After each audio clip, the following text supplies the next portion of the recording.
Now, something really philosophical. You might have heard this discussion of guns kill people versus people kill people. Well, what is the argument here? People who say that guns kill people assume that the technology per se changes the situation, changes people, and makes it more likely for people to be killed by guns.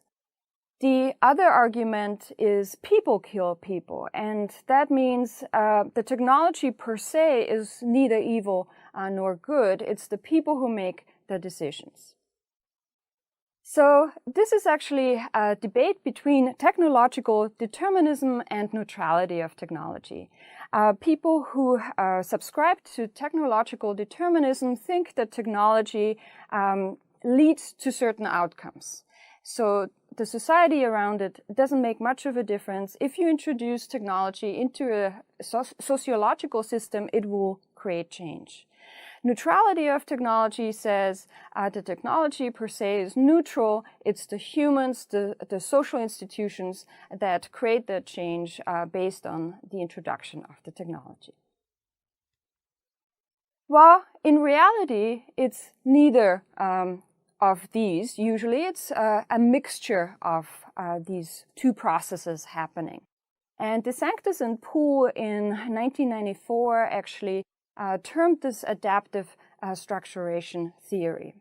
So if you look at this figure, you see here that the IT, the technology, is embedded in a system that constitutes a social system, but also a technological system, a technical system of processes and know-how. And you see here that there's a process happening, and they call that appropriation. And the technology changes the social structure, but the social system also changes the technology. So let me give you an example. You might be a Facebook user.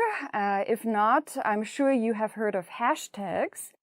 And hashtags was something that was only popular on Twitter and only functional on Twitter. But it was something that people really wanted to use. And they started introducing hashtags on Facebook, even though they were just words. They didn't do anything.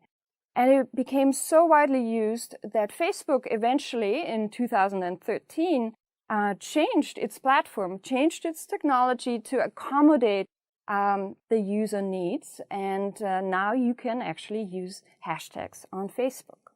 So this is an example for a social movement really creating appropriation of the technology rather than the other way around. Let's have a look at smart tourism. Smart tourism also is a very popular trend that relies on technology. But the technology is not the only thing we need to consider in the smart tourism context.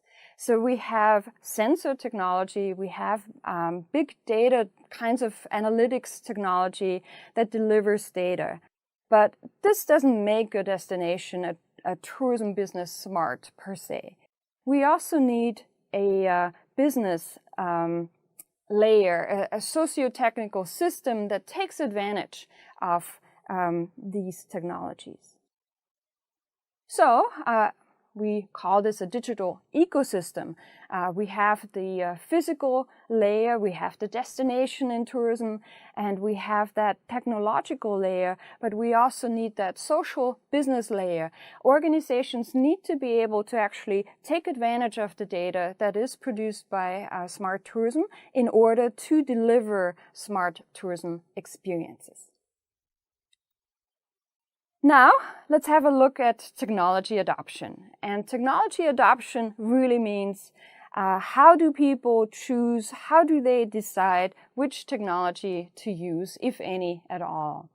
And you see here an example, the Apple Watch, because that's actually a very controversial technology that not many people have adopted yet.